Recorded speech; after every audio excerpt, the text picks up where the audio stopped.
নমস্কাৰ social media চেনেলত সকলোকে স্বাগতম জনাইছো আৰু লৈ আহিছো কেইটামান গুৰুত্বপূৰ্ণ খবৰ আৰু এনে ধৰণৰ খবৰ নিতৌ চাই থাকিবলৈ চেনেলটো সাবস্ক্ৰাইব কৰি লওক। এই মুহূৰ্তৰ গুৰুত্বপূৰ্ণ খবৰটো হৈছে মেট্ৰিক উত্তীৰ্ণলৈ মুখ্যমন্ত্ৰী হিমন্ত বিশ্ব শৰ্মাৰ বৃহৎ ঘোষণা। প্ৰতিগৰাকী শিক্ষাৰ্থীৰ নাম ভৰ্তি হ'ব বিনামূলীয়া। মেট্ৰিক উত্তীৰ্ণ ছাত্ৰীৰ একাউণ্টত সোমাব 10,000 টকা। HS ফাৰ্ষ্ট ইয়াৰৰ ছেকেণ্ড ইয়াৰতো লাভ কৰিব 10,000 টকা। ডিগ্ৰী ফাৰ্ষ্ট ইয়াৰত ছাত্ৰীসকলে পাব 12,500 টকাকৈ। ছেকেণ্ড ইয়াৰ থাৰ্ড ইয়াৰতো লাভ কৰিব 12,500 টকাকৈ। বিশ্ববিদ্যালয়ত নামভৰ্তি কৰিলেও লাভ কৰিব 25,000কৈ টকা। উৎকট গৰমৰ ফলত অতিষ্ঠ হৈ পৰিছে জনজীৱন। এপ্ৰিল মাহতে গৰমে দহিছে দেশৰ কেইবাখনো ৰাজ্য। অহা 5 দিনলৈ দেশৰ কিছু অঞ্চলত গৰমৰ প্ৰভাৱ পৰিব। আনহাতে 26 এপ্ৰিলত দ্বিতীয় পৰ্যায়ৰ ভোটগ্ৰহণ। ভোটদানৰ সময়ছোৱাত হ'বলগীয়া গৰমৰ প্ৰকোপৰ বিষয়ে জনায় ভাৰতীয় বতৰ বিজ্ঞানৰ বিভাগৰ জ্যেষ্ঠ বৈজ্ঞানিক ডক্টৰ নৰেশ কুমাৰে। আগন্তুক 5 দিনৰ বাবে পূৰ্ব ভাৰতৰ সকলো মহকুমাত গৰমৰ ঢৌৰ আগজাননী দিছে। পশ্চিম বংগত আগন্তুক 5 দিনত ভীষণ গৰম বতাহৰ সম্ভাৱনা আছে। যিকোনো অঞ্চলত প্ৰচণ্ড গৰম হ'লে তাত থকা উষ্ণতা গড়তকৈ 6.5 ডিগ্ৰী চেলছিয়াছ বেছি হয়।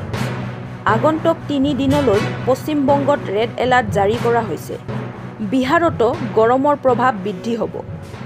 দুদিন পিছত বিহাৰত অৰেঞ্জ এলাৰ্ট জাৰি কৰিব বতৰ বিজ্ঞান কেন্দ্ৰই। ৰাজ্যখনত তাপমাত্ৰা 40 ডিগ্ৰী চেলছিয়াছলৈকে বৃদ্ধি হ'ব।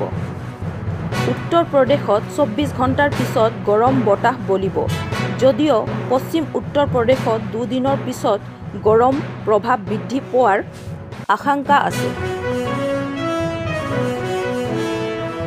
দৰং, ওদালগুৰি, ডিফু, কৰিমগঞ্জ, শিলচৰ, নগাঁও সমষ্টিত ড্ৰাই ডে ঘোষণা। 24 এপ্ৰিল সন্ধিয়া 5 বজাৰ পৰা 26 এপ্ৰিল সন্ধিয়া 5 বজালৈকে ড্ৰাই ডে। দ্বিতীয় পৰ্যায় নিৰ্বাচনৰ বাবে এই ঘোষণা নিৰ্বাচন আয়োগৰ। আহিছোঁ পৰৱৰ্তী খবৰলৈ। এয়া নিৰ্বাচনৰ বতৰ। 19 এপ্ৰিলত দেশত অনুষ্ঠিত হৈ যায় প্ৰথম পৰ্যায়ৰ নিৰ্বাচন। কিন্তু এই নিৰ্বাচনত ভোটদাতাৰ শতকৰাৰ হাৰ কম, যাৰ বাবে চিন্তা বাঢ়িছে বিজেপিৰ। ভোটদানৰ সংখ্যা কম হোৱাৰ বাবেই সোমবাৰে নিশালৈকে বিজেপিয়ে বৈঠক অনুষ্ঠিত কৰে। ইয়াৰ পিছত দলৰ কাৰ্যকৰ্তাসকলক এক বিশেষ বাৰ্তা প্ৰেৰণ কৰে। বিজেপিয়ে কাৰ্যকৰ্তাসকলক দায়িত্ব দি কয় যে তেওঁলোকে যাতে ভোটাৰসকলৰ ঘৰৰ পৰা বাহিৰলৈ গৈ ভোট দিবলৈ উৎসাহ কৰে। জানিব পৰা মতে এই বৈঠকত বিজেপিৰ ৰাষ্ট্ৰীয় সভাপতি JP নাড্ডা, কেন্দ্ৰীয় গৃহমন্ত্ৰী অমিত শ্বাহৰ লগতে আন জ্যেষ্ঠ নেতাও উপস্থিত আছিল। সোমবাৰে উত্তৰ প্ৰদেশৰ আলিগড়ত ৰেলীৰ সময়ত প্ৰধানমন্ত্ৰী নৰেন্দ্ৰ মোদীয়ে ভোটদানৰ হাৰ কম হোৱাৰ কথা উল্লেখ কৰিছিল। যেতিয়া 2014 চনত বিজেপি শাসনলৈ আহিছিল, ভোটদাতাৰ হাৰ আছিল 66%। 2009 চনত ভোটদানৰ হাৰ আছিল মাত্ৰ 58%। আনহাতে 2019 চনত ভোটদানৰ হাৰ 67.40% বৃদ্ধি পাইছিল।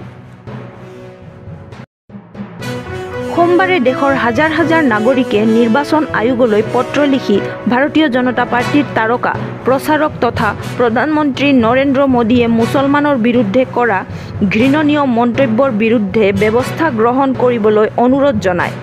প্ৰধানমন্ত্ৰী মোদীক বিপদজনক আৰু ভাৰতৰ মুছলমানৰ ওপৰত প্ৰত্যক্ষ আক্ৰমণ বুলি অভিহিত কৰি 2,200ৰো অধিক নাগৰিকে নিৰ্বাচন আয়োগক কৰা আবেদনত এনেদৰে কয়।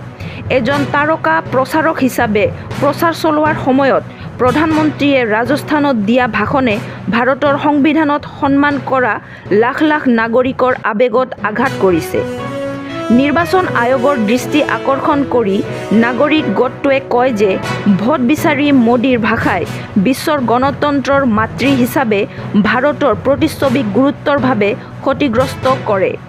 পত্ৰখনত স্বাক্ষৰকাৰীসকলে কয় যে নিৰ্বাচন আয়োগে এনে ঘৃণামূলক ভাষণৰ বিৰুদ্ধে কোনো ব্যৱস্থা গ্ৰহণ নকৰাটোৱে ভাৰতৰ বিশ্বাসযোগ্যতা আৰু স্বায়ত্তশাসিতক ক্ষতিগ্ৰস্ত কৰিব। ইফালে ভাৰতীয় কমিউনিটি পাৰ্টিয়ে মোদীৰ বনচৰা ভাষণৰ বাবে দিল্লীৰ আৰক্ষী আয়ুক্তৰ ওচৰত এজাহাৰ দাখিল কৰে।